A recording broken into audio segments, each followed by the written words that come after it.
together to tell the Roswell legend in a series of sensational books. Postman turned UFO author Don Schmitt has been following the Roswell mystery for nearly 3 decades. His numerous books on the subject have made him one of the key champions of the legend. Schmitt's witnesses have convinced him that the government did recover a flying saucer back in 1947. All of our witnesses are telling us it was the first press release. That was the correct one. They recovered the flying saucer. Thanks to these accounts, the UFO community often cites Roswell as the best proof that extraterrestrials have been to Earth. But they face a wall of scientific disagreement. Eyewitness accounts are completely unreliable. And we know this from a huge amount of research done in the 1990s following the false memory, recovered memory business of people recovering memories of things that happened decades before that in fact never happened. The legend begins with why aliens noticed Earth in the 1940s. What is the one specific intelligence signal that is still traveling out through our galaxy? And that's that first atomic bomb flash from June of 1945.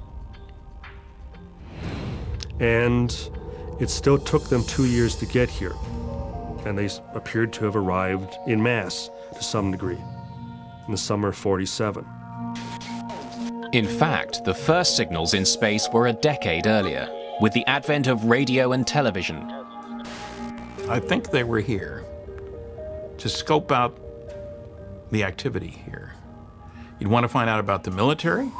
You had White Sands Proving Ground, where they were doing all the V-2 rocket launches. Los Alamos, where they were still conducting atomic research. And then here in Roswell, where you had the first atomic bomb squadron, the 519th Bomb Group. Other Roswell campaigners think that the aliens came here to save us. Maybe they came to help us. Roswell is less than 100 miles from where the atomic bomb was set off 2 years before the incident happened. Were they sitting out there wondering what are these clowns up to? Are they going to self-destruct? Don Schmitt has interviewed military witnesses who recalled monitoring UFOs in New Mexico in June 1947. We had talked to one of the radar operators up at Kirtland Army Airfield up in Albuquerque at that time, and admitted to us that they had tracked a number of unknowns throughout the state, a number of days leading up to the actual incident. It would only make sense that for all of the sightings at that time, that one would eventually crash. On Independence Day 1947, the rancher who found the debris, Mac Brazel, recalled there being a violent electrical storm. And between the thunderclaps, he told friends, he might have heard some kind of explosion. The Roswell story tells that one of the alien spaceships was struck by lightning, causing major damage. Debris fell onto Mac Brazel's field before the stricken spaceship crashed into the ground 55 kilometers away. So when did you say you found it?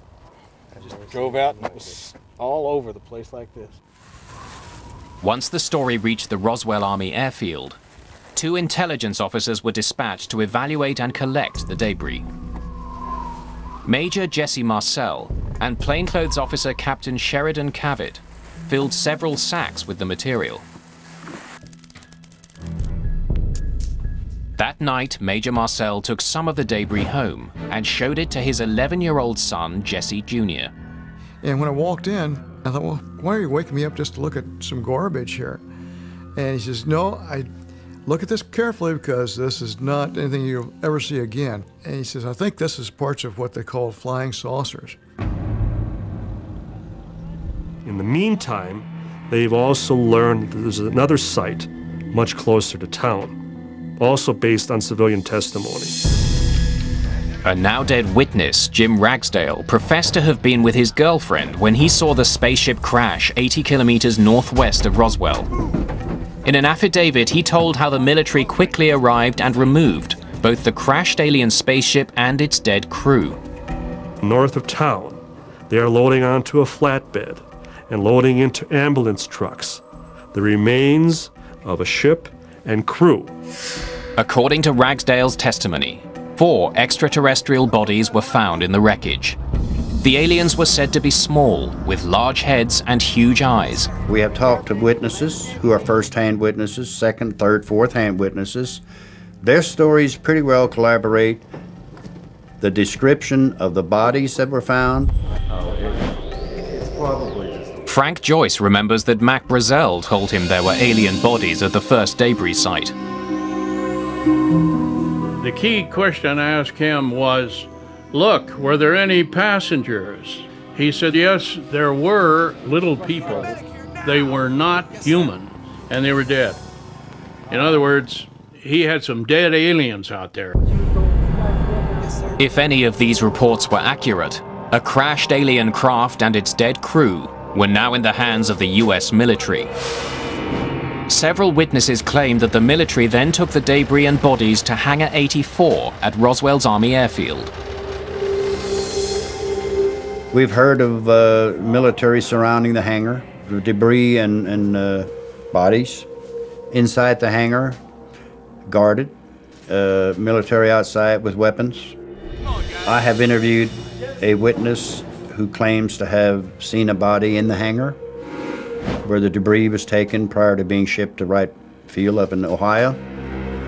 Wright-Patterson Airfield in Ohio is a top-secret military base used for examining enemy aircraft. Only second-hand testimony exists of alien materials being flown there, but it's become an accepted part of the Roswell legend. Back in Roswell, eyewitnesses like Jim Ragsdale testified that a huge recovery operation was underway. 50 to 60 troops are up at the debris field on hands and knees, shoulder to shoulder, picking up every last shard of that wreck. Roswell defenders also claim that as part of the cover-up, the military ransacked media offices. We have numerous accounts from the radio stations as well as the newspapers describing how military MPs went from office to office, confiscating, ransacking desks and file cabinets. UFO promoters report that a number of witnesses, like rancher Mac Brazel, were threatened to keep the story quiet. And when he's finally allowed to return home, he's sworn to secrecy. He was, by all accounts, a broken man. It's quite clear that the government resorted to very extreme measures in keeping this quiet. The Roswell legend only came to life in the late 1970s, 30 years after the fact. But strangely, it follows almost the exact same storyline as a 1950s UFO hoax. Coincidence or not?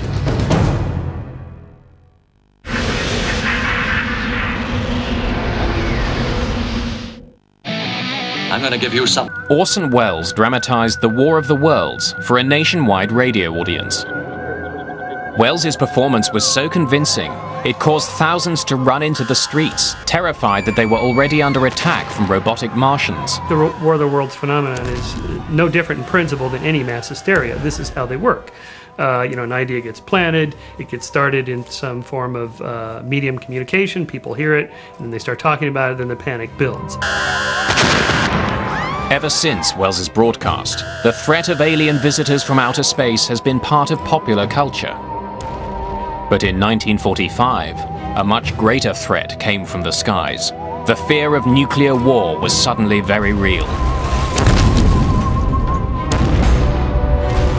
The Cold War was upon us. We were deathly afraid of the Russians and hydrogen bombs and attacks of all sorts. Then, to add to the public fear, in June 1947 there were hundreds of sightings of unidentified flying objects. What were they, and to whom did they belong?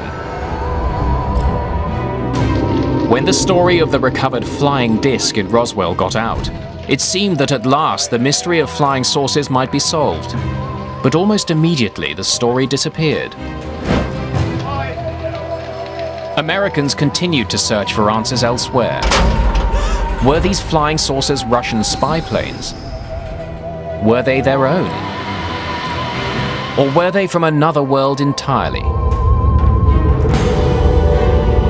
Hundreds of UFO movies, books, and comics played to the public's fascination. Here we had flying saucers, aliens and spaceship playing on television and movies, and while they were frightening, they were entertainment that took us away from the real fear, which was the Russians. Then in 1950, one non-fiction book offered proof that aliens were visiting us. Behind the Flying Saucers, written by Hollywood columnist Frank Scully, was a sensational account of a crashed UFO. Frank Scully was a well-regarded author, and he wrote a book essentially about what two men had told him about this incident in Aztec, New Mexico.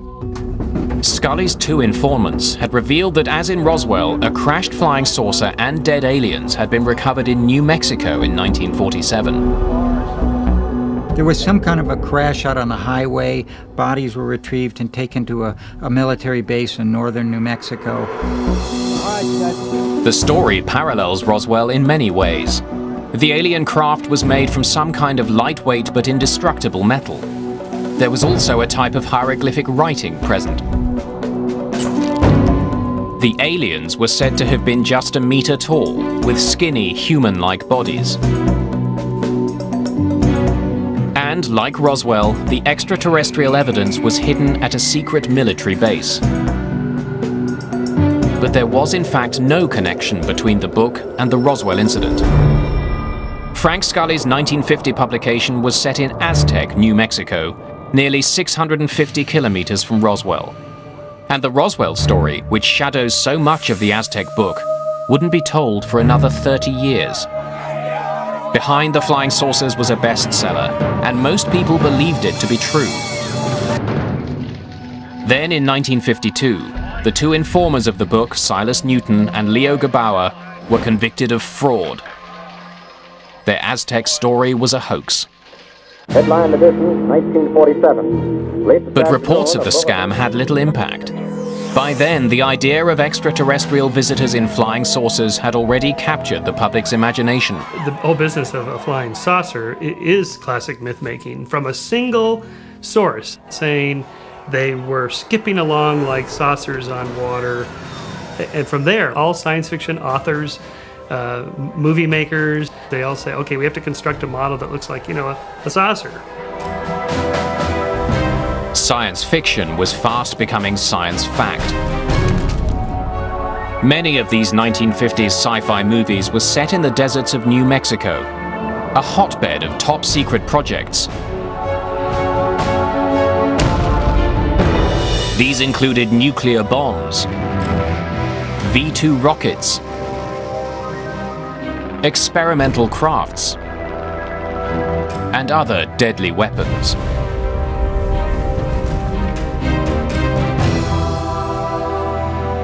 All of these projects were shrouded in secrecy and intense security.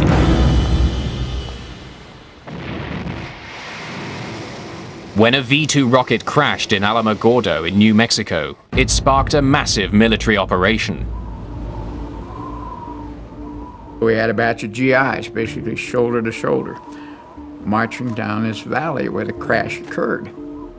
Naturally, some people had picked up a few pieces of metal and said, I've got me a souvenir.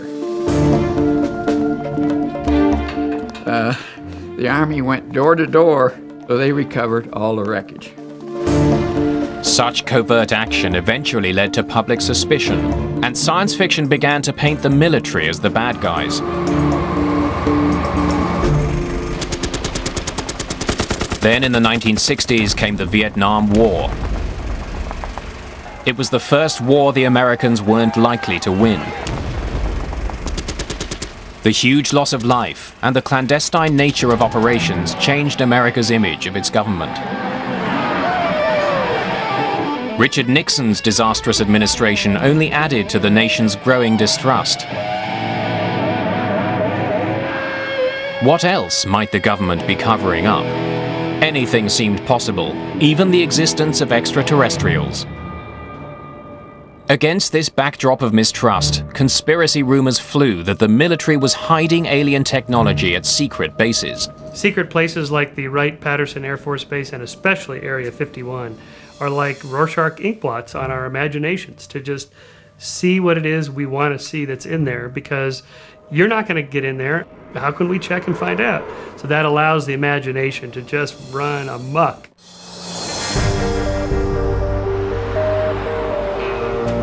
UFO advocates fervently believe that the government is still hiding an alien craft and its dead crew. Something did crash. Something was recovered. Whatever was recovered, the government still has it in its possession. Sensational books and films have made bold claims of an incredible military cover-up. But demands on the government to make public any secrets on extraterrestrials have failed to uncover any relevant information. SETI is an independent scientific body that searches space for any signs of extraterrestrial intelligence. The facts are that we haven't found the signal from space that would tell us that there's somebody out there. Is it possible that ET could have known about Earth in the 1940s? Seth Shostak thinks the theory of aliens noticing atomic blasts in 1945 is implausible. Well, that means they can't be more than 1 light year away, right? Because it would take a year for the signal, the light from those explosions to get to them, and they have to come back down here. They can't go faster than the speed of light. So 1 year out, 1 year back, that's 2 light years to get back here by 1947. There are no stars within 1 light year of the sun. Whatever the truth about Roswell, the fact remains that from June 1947 onwards, there were UFO sightings all over America. 1 year later, the Pentagon responded with an investigation known as Project Blue Book to gather military and civilian testimony. In June that year, just 12 months after the Roswell incident, a Project Blue Book advisory committee met in secret to discuss its findings. Colonel Howard McCoy, Chief of Intelligence for the Army, confirmed at this meeting that the military had never recovered a flying saucer. He then went on to make a statement that is devastating to the Roswell case. McCoy said, and I quote, "I can't even tell you how much we would give to have one of those crash in an area so that we could recover whatever they are." If the alien story of Roswell were true, such a recovery would certainly have generated a huge military paper trail. But no compelling documentary evidence has ever emerged which supports the UFO claims. The only evidence comes from the many witness accounts. This long list of witnesses is very curious because they didn't come out of the closet, so to speak, until the 1980s when Roswell became the Roswell incident, the mecca of ufology, and that tells us more about modern myth-making than it does about eyewitness accounts. In 1989, claims that dead aliens had been found at the crash site caused quite a stir, but they'd only surfaced 40 years after the event. The first person to mention extraterrestrial bodies was retired mortician Glenn Dennis. Glenn Dennis was a mortician at Ballard Funeral Home. He claims that he knew a nurse out at the base at the infirmary that was involved with taking notes while they were doing an examination on a body. And she had drawn a sketch of an alien face and hand and given it to Glenn. Neither the nurse nor the original drawing has ever been found, casting doubt on the claim. Dennis redrew what he asserts the mystery nurse had shown him, but Seth Shostak wonders why the aliens look so humanoid. It's unlikely that the aliens will look like us, but it's very handy if you're making a film or a TV series about aliens that they look something like us, because otherwise, how are you going to relate to them as a member of the audience? Frank Joyce claims that rancher Mac Brazel told him there were alien bodies at the debris site. I remember on the phone he told me he had some dead aliens out there. But Major Jesse Marcel, who was keen to prove the debris was alien, never mentioned any bodies. My dad never saw them, or if he did, he never mentioned it to me, but I think had he seen them, he would have certainly made it be known that, yeah, there were some people out there too. Even the UFO community has mixed feelings about the claim of alien bodies. The part about the Roswell incident involving bodies is extremely questionable, primarily because nothing was mentioned about them for many years, and the number of bodies varies depending who you talk to. Dennis Balthaser acknowledges that the Roswell story is littered with unreliable witnesses. Some witnesses have decided to elaborate on their stories. Some have outright lied. Some weren't involved at all, but have given the impression that they were. The false testimony and many hoaxes in the Roswell legend are reminiscent of the 1950 novel Behind the Flying Saucers. The only concrete part of the Roswell legend is that some kind of debris was found in Mac Brazel's field in 1947. When Jesse Jr. saw the debris as an 11-year-old boy, his father was already convinced it was extraterrestrial.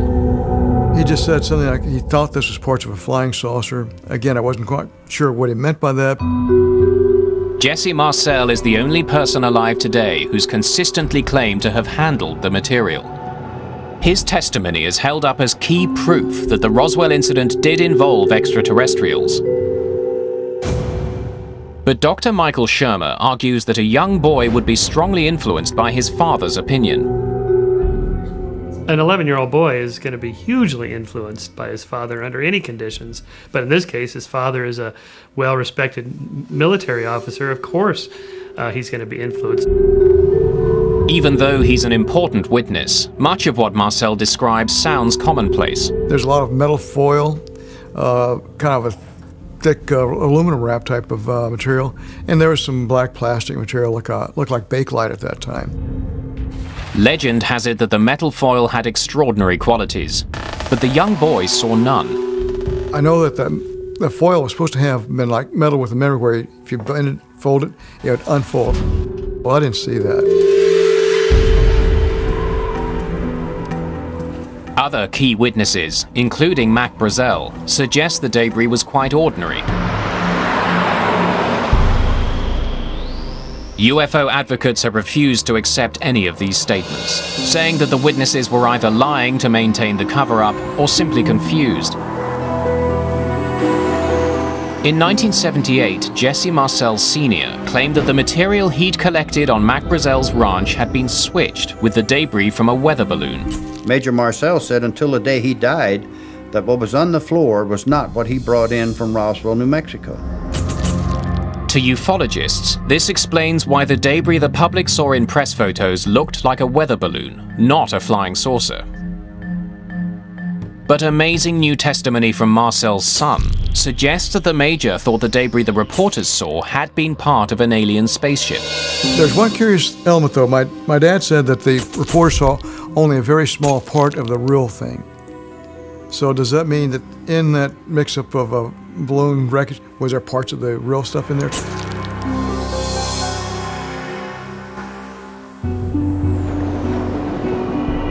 Today, Jesse Marcel admits it's possible that the foil-like material in the photographs and what his father brought home could have been the same. You know, the foil did not have the paper backing. Could have been confused with the foil that I saw. But he remains convinced that there was one thing in the debris that could only have been extraterrestrial. He describes small metal-like I-beams with hieroglyphic symbols. That metal beam, like a small miniaturized I-beam, and it had these purplish violet symbols on the inside edge of that. You know, my dad said something like, "This is alien writing."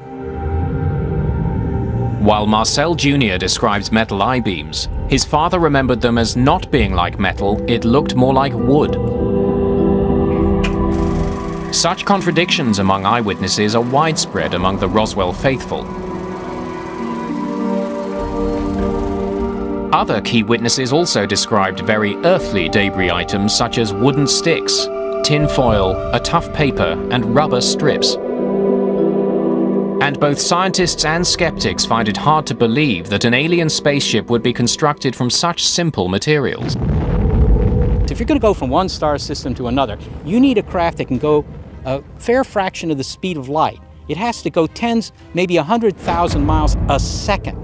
Well, a craft like that is going to have enormous engines. It's going to be something that's going to, probably be the size of an ocean liner. This is not going to be a little, souped-up motorbike. But while the physical abilities of this material remain in question, almost all the key witnesses made reference to seeing unusual markings. Jesse Marcel described seeing alien hieroglyphs on small metal I-beams. I have to believe this was something from another civilization. I'm absolutely convinced of that. The Marcels both think they saw alien writing. But other witnesses testified to seeing nothing more than flowered patterns. If the origin of these markings can be identified, it might solve the Roswell mystery once and for all.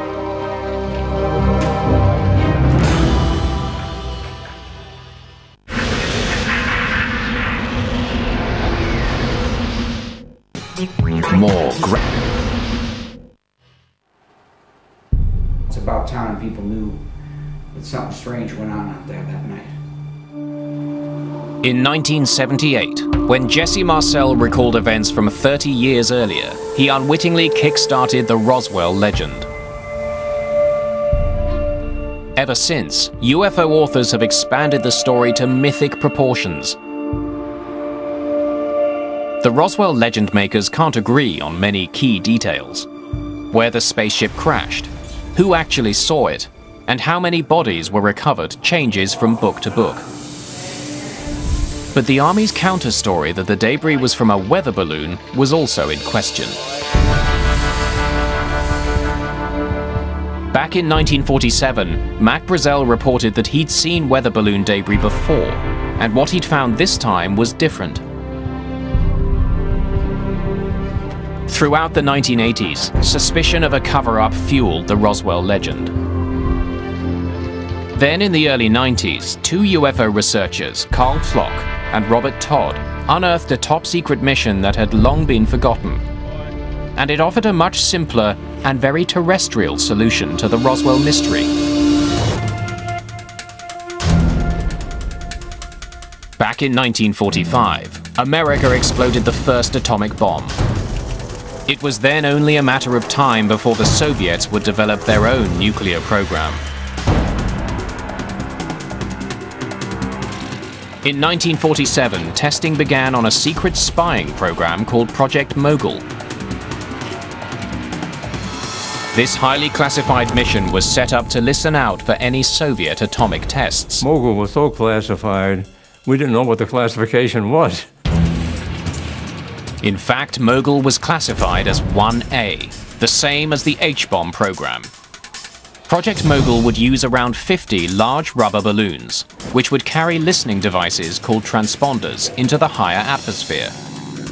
Up here, sound moved much more quickly, and a nuclear explosion could, in theory, be detected even on the other side of the world. I know it worked because I saw a beautiful signal come in one day from the Pacific, and it was an American nuclear bomb explosion, and I was tracking it right here in New Mexico. In 1947, B.D. Gildenberg was a young engineering undergraduate at New York University when the military commissioned his department to work on Project Mogul. The Mogul team began to gather the materials needed. They farmed out the making of some kite-like radar reflectors called Raywin targets to a Brooklyn toy manufacturer. These would be used to track the balloon's movements, and the team needed hundreds of them. They were essentially six-pronged kites, each a balsa wood frame covered with silver foil and backed with a strong white material. In June 1947, the NYU team traveled with all its equipment to the White Sands testing range in New Mexico. From this remote desert location, it began experimental launches of its new top-secret mission. This was the first time that constant level balloons were used in the United States, which we were still learning about and still experimenting with. On the 4th of June, test flight number 4 was launched in mid-afternoon. But due to cloud cover, the Mogul team soon lost it on both radar and spotter plane as it drifted northeast towards Roswell. The free trailing device was around 180 meters long. With up to 50 large balloons, 9 shiny Raywind targets, ballast controls and transponders, the contraption would have borne little resemblance to a weather balloon. Eventually, the neoprene rubber balloons disintegrated, showering the desert below.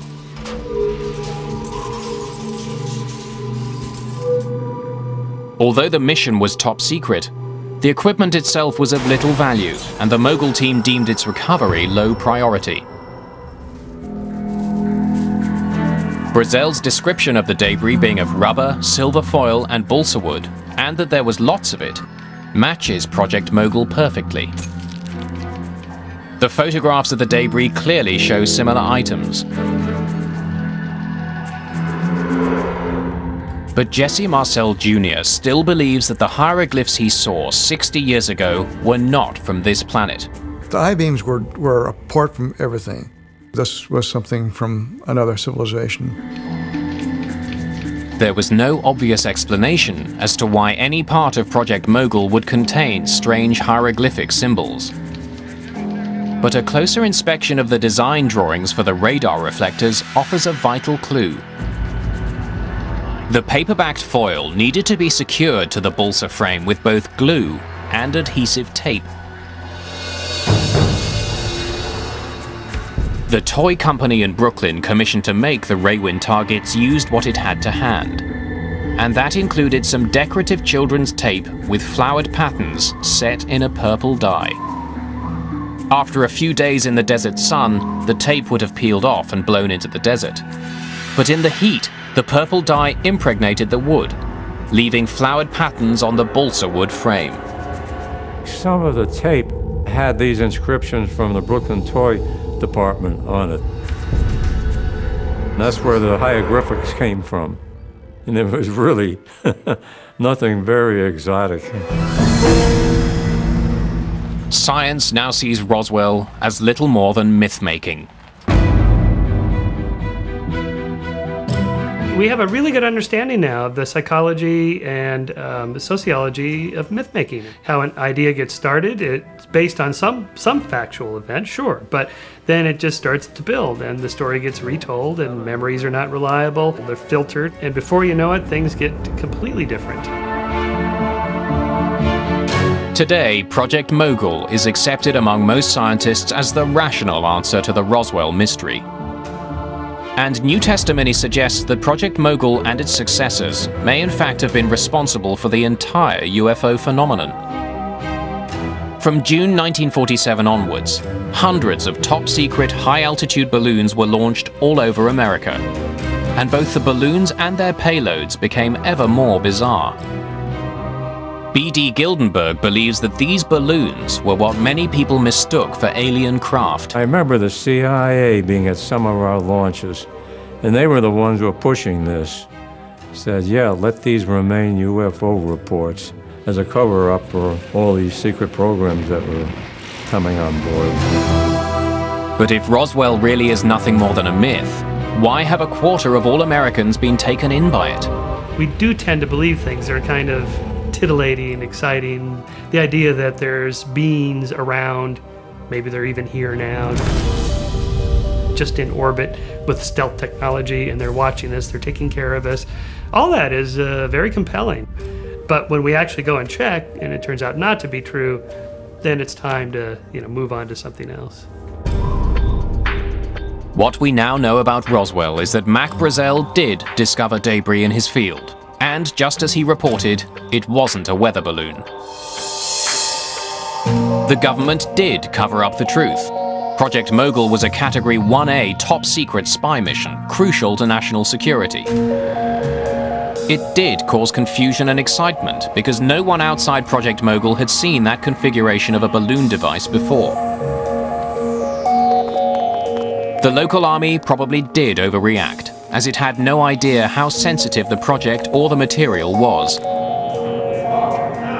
Wright-Patterson Airfield still remains a top-secret military base responsible for examining strange craft. But foreign planes, not alien ones. UFO spokespeople have already dismissed Project Mogul as just another government smokescreen. They remain convinced that somewhere, under lock and key, there's a secret X-file that outlines an incredible story. One in which alien spaceships traveled through the galaxy to save humanity, only to crash in the desert outside Roswell. They refuse to accept that Mac Brazel stumbled across nothing more than the disintegrating debris of a top-secret military project, partially stuck together by child's tape. Perhaps the real Roswell mystery is why so many have been taken in for so long by nothing more than a footnote in history.